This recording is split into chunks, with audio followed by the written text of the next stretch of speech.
Hello दोस्तों, आज हम वीमेन फ्रीडम फाइटर्स पार्ट 2 को देखेंगे।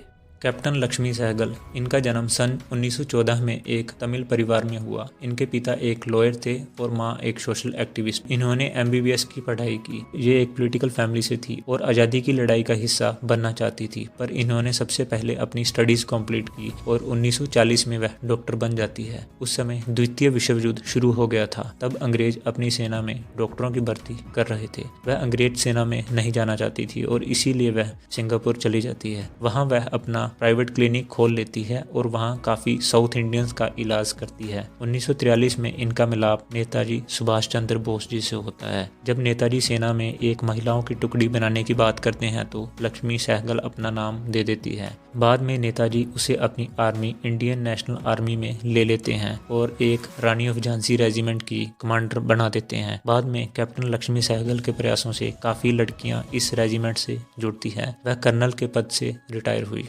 रानी लक्ष्मीबाई। रानी लक्ष्मीबाई का जन्म बनारस में सन 1828 में हुआ। उनका बचपन का नाम मणिकर्णिका था, लेकिन प्यार से उन्हें मनु कहते थे। उनके पिता का नाम मोरोपंत तांबे और माता का नाम भगीरथीबाई था। बचपन में ही शास्त्रों की शिक्षा के साथ उन्होंने शस्त्र शिक्षा भी ली थी। सन 1842 में उनका विवाह राजा गंगाधर राव नेवालकर से हुआ और वे झांसी की रानी बनी। सितंबर 1851 में रानी लक्ष्मीबाई ने एक पुत्र को जन्म दिया, परंतु 4 महीने बाद उसकी मृत्यु हो गई। 1853 में वह एक बच्चे को गोद लेती है ताकि वह उनके पति गंगाधर की मौत के बाद उत्तराधिकारी बन जाए। नवंबर 1853 में राजा गंगाधर की मृत्यु हो गई। तब लॉर्ड डलहौजी, जो कि ब्रिटिश गवर्नर जनरल थे, एक डॉक्ट्राइन ऑफ लैप्स लाते हैं। उस समय यदि किसी राजा के बाद अगर कोई राजा बनता था तो वह उसका पुत्र बनता था, परंतु यदि उसकी कोई संतान नहीं होती थी तो वह राजा किसी दूसरे बच्चे को गोद ले लेता था। तब वह गोद लिया हुआ पुत्र राजा बनता था। Doctrine of lapse. इस सिद्धांत के अंतर्गत अब गोद लिया बच्चा अगला राजा नहीं बन सकता था। वह एरिया ब्रिटिश साम्राज्य में मिला लिया जाता था और यही होता है रानी लक्ष्मीबाई के साथ। रानी लक्ष्मीबाई ने अंग्रेजों का डटकर सामना किया और 1857 की क्रांति में वह बहुत वीरता से लड़ी, पर 1858 में उनकी मृत्यु हो गई और अंग्रेजों ने ग्वालियर को अपने कब्जे में कर लिया। सावित्रीबाई फूले।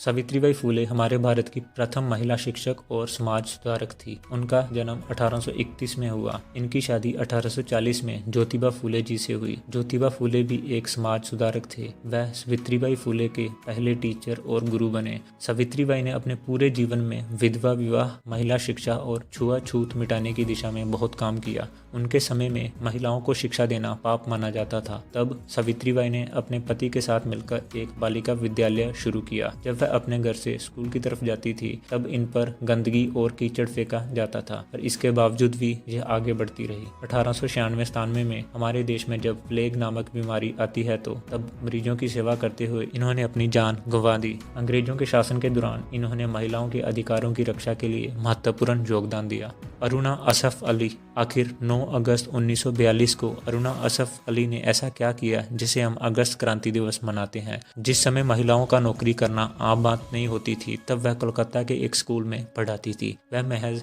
19 वर्ष की थी जब उन्होंने अपने परिवार के अगेंस्ट जाकर एक 42 वर्ष के बैरिस्टर असफ अली से शादी कर ली। उनके परिवार वाले इस डिसीजन से इतना नाखुश थे कि उन्होंने अरुणा को अखबार के माध्यम से मृत घोषित कर दिया। उनके पति असफ अली कांग्रेस पार्टी से जुड़े हुए थे और वह अरुणा को आज़ादी के संघर्ष की कहानियां सुनाते रहते थे। 1930 में वह साल्ट सत्याग्रह में भाग लेती है और उन्हें अरेस्ट कर लिया जाता है। वह अंग्रेजों की हिट लिस्ट में थी। अंग्रेज उनसे बहुत डरते थे। जब गांधी इरविन पैक्ट साइन होता है तो इसमें यह प्रावधान था कि जेल में बंद कैदियों को रिहा किया जाएगा, पर अंग्रेज अरुणा को रिहा नहीं करते और इसी चक्कर में उनके साथी कैदी रिहा होने से इनकार कर देते हैं और बाद में अंग्रेजों को उनको रिहा करना पड़ता है। वह अंग्रेजी जेल में बंद कैदियों के अधिकारों के लिए लड़ती है और भूख हड़ताल भी करती है। 1942 में Gandhi ji quit India movement शुरू करते हैं और इसमें करो या मरो का नारा दिया जाता है। इसमें अंग्रेजों के द्वारा सभी प्रमुख कांग्रेस लीडर्स को अरेस्ट कर लिया जाता है। ऐसा लग रहा था कि आंदोलन खत्म हो जाएगा। इसके बाद अरुणा आगे आती है और लीड करती है। वह ग्वालियर टैंक मैदान में झंडा लहराती है और आंदोलन में फिर जान भर देती है। इसीलिए आज ग्वालियर टैंक मैदान को अगस्त क्रांति मैदान कहा जाता है। 9 अगस्त को अगस्त क्रांति दिवस मनाया जाता है। इसी प्रकार उन्होंने आज़ादी की लड़ाई में अपना योगदान दिया। 1992 में उन्हें पद्म विभूषण और 1997 में उन्हें भारत रत्न दिया गया। उन्हें grand old lady of Indian independence भी कहा जाता है। वह कहती थी, जो जोखिम उठाने की हिम्मत नहीं रखता वह जीवन में कुछ हासिल नहीं कर पाता। इस प्रकार इन महिलाओं ने अपना योगदान दिया और इनके प्रयासों को भुलाया नहीं जा सकता। आज भी राष्ट्र के निर्माण में महिलाओं का योगदान सराहनीय है। वे अपनी योग्यता और साहस के बल पर पुरुषों के कंधे से कंधा मिलाकर ही नहीं बल्कि एक कदम आगे चल रही हैं। इसकी सटीक उदाहरण है इस समय हमारे देश की राष्ट्रपति श्रीमती द्रौपदी मुर्मू जी। ऐसी और वीडियोस देखने के लिए जुड़े रहें इस चैनल के साथ। धन्यवाद।